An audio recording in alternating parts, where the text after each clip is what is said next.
Welcome to Words of Hope. We're so delighted that you've joined us again. This series of short but important messages has been put together by the Elim Church in Ireland with the purpose of speaking life into this current situation that we find ourselves in. If you have missed any of them up to now, they've been running every Sunday night in May, then please do look back on our Facebook page, go to our YouTube channel, and you'll be able to catch up on both the talks and the Q&As that followed. We'd love you also to take a moment to share this on your Facebook page and invite friends and family to watch, and maybe people who would benefit from the message that's going to be shared. And also, if you're an administrator on your church page, then we'd love for you to share it on that too. Tonight, it's my pleasure to introduce Charlotte Curran. Charlotte is a teacher, a speaker, an author, and an incredible communicator. And tonight, she'll be talking about fear in lockdown. After her talk, we'd love you to hang around and to stay tuned for the Q&A, which gives us an opportunity to delve a little bit deeper and to try and understand a little bit more about the topics that she discusses in her talk. But for now, here's Charlotte talking about fear in lockdown. Tonight we're asking the question, how do we handle fear? Because in the current climate, fear is just rife, and it can be so difficult to know what to do when we're afraid. And if that's the way you feel right now, I totally empathise with you. There was a season in my life where fear had done so much damage to me that I was actually at a stage where I was afraid to leave my home. Just really basic, simple things like that had me terrified. And I am through the other side of that. So I want to say to you today that if you're struggling with fear, there is life on the other side of this. And that fear doesn't have to have the last word, and actually there's a way through this. So I want to give you some advice that I've learnt on how to handle fear and how to make your way through to the other side. And I want to do that through a guy in the Bible called Elijah, who was very afraid. And Elijah is a bit of a legend. In case you don't know who he is, he's a cool kid. He is gutsy and courageous, and he lived at a time where the monarchy was really, they were a dodgy lot. And there was a lot of darkness in them, a lot of control. They weren't good people. And the queen of the time particularly, she was into a form of worship called Baal worship. And she's kind of encouraging the whole country to follow her into that. And just to give you an indication of how dark that was, one of the practices in Baal worship was this practice of sacrificing your children in the fire to Baal. And she was kind of pushing this practice, and it was becoming quite commonplace, this worship of Baal in the nation. And Elijah, even though the king and queen are hugely powerful and quite dangerous and violent people, Elijah's not afraid of them. And oftentimes we see him having these standoffs against this monarchy because he doesn't want to see the country go this way. And so he's had many standoffs with them. And then there's this one day where he has this particular standoff with them that goes really well, actually. And public opinion is starting to sway away from Baal worship and back to worship of the one true God, which is really good news for the country. But as a result of this, the queen, Jezebel, she is infuriated. And she makes a death threat over Elijah and basically says within 24 hours, you're a dead man. And because she's so powerful, she can actually make this happen. And in 1 Kings 19 verse 3, we hear Elijah is afraid. That's the phrase that's used. And as a result of this fear, he kind of runs off into the desert to try and find God and find his way through this moment that he's in. And as we watch him journey, we get some really good advice on how to handle fear. And one of the first things we see is when God meets him in this place of fear, the first thing that God does is he lets him have a nap, and then he wakes him and he feeds him. Then he lets him have another nap, and he wakes him and he feeds him again, which sounds totally bizarre, but it's such good advice, because sometimes we think that our mental health, our emotional health, our physical health, our spiritual health, they're all these different pots and they don't affect each other.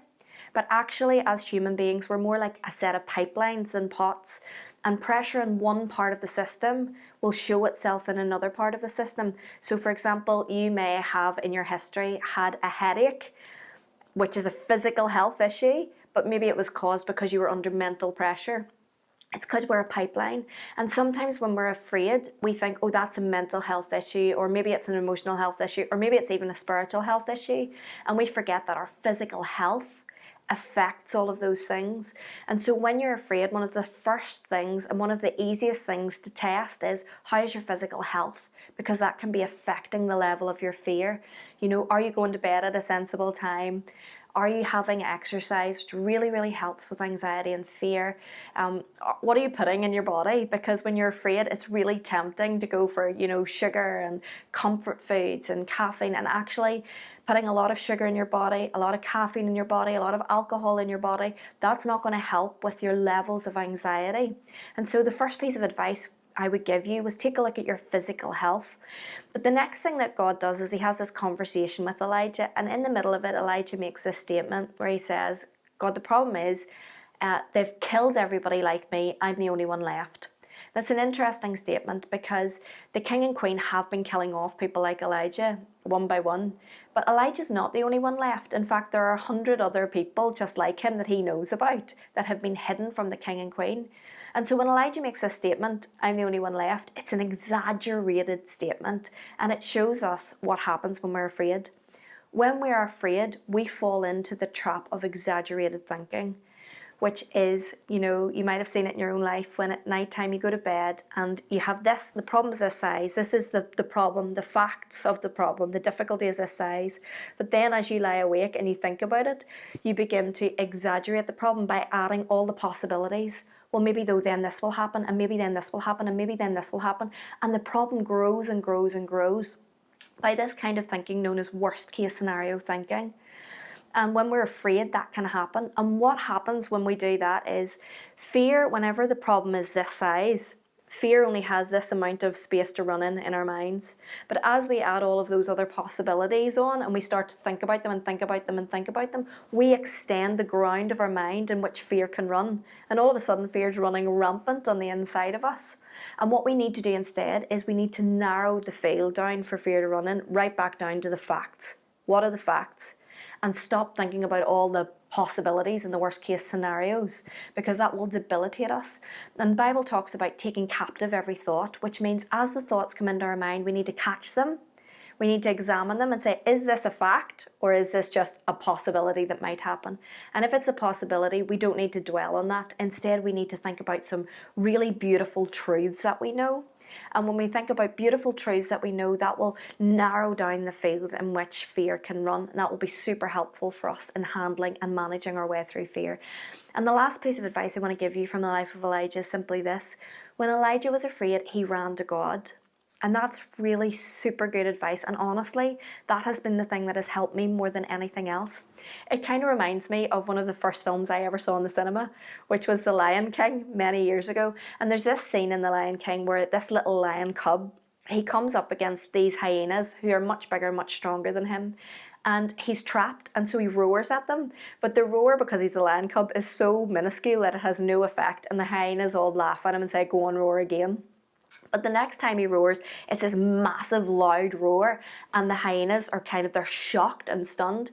But it's not because the cub's roaring. It's because this big daddy lion, his dad, has come behind him and he's roaring. And the hyenas might mess with the cub, but they are not messing with the dad. And there's something in this about running to God. You see, your problem might be bigger than you. And actually your fear might be much bigger than you, and you can't handle it on your own. But when we run to God, when we call out to him for help, he comes to our rescue, and he is much bigger than any problem you or I will ever face. And he is much bigger than fear. And he begins to roar on our behalf. And so I just want to say to you, see, if you're afraid, you don't need to handle this on your own. Because there is a God who cares very deeply about you. This big, massive God who wants to come to your rescue, but he won't come unless you call. You know, he's not going to push his way and bully his way into your life. We need to invite him. And so the best advice, honestly, that I can give you is this. When you're afraid, invite God into the middle of that fear to help you. Because you don't have to do this on your own. He is for you, and he wants to walk you through fear to the other side.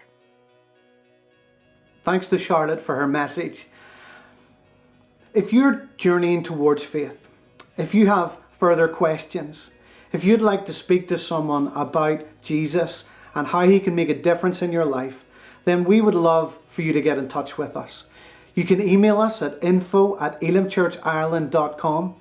You can also have a look at the further resources that are available on www.elimchurchireland.com/words of hope. The links will be in the description. It's also my privilege to say that Words of Hope is taking on a new form, but it will continue in the month of June. It will be on Monday nights at 8 p.m. and it's taking on a slightly different look. It's going to be called Words of Hope, Mental Health Conversations, where there will be mental health professionals, pastors and people who have journeyed through certain things will be discussing and looking at certain issues pertaining to mental health. We would love for you to tune in and for you to share and for you to connect with that. Next week on the 8th of June, we'll be talking about stress and how stress impacts our mental health.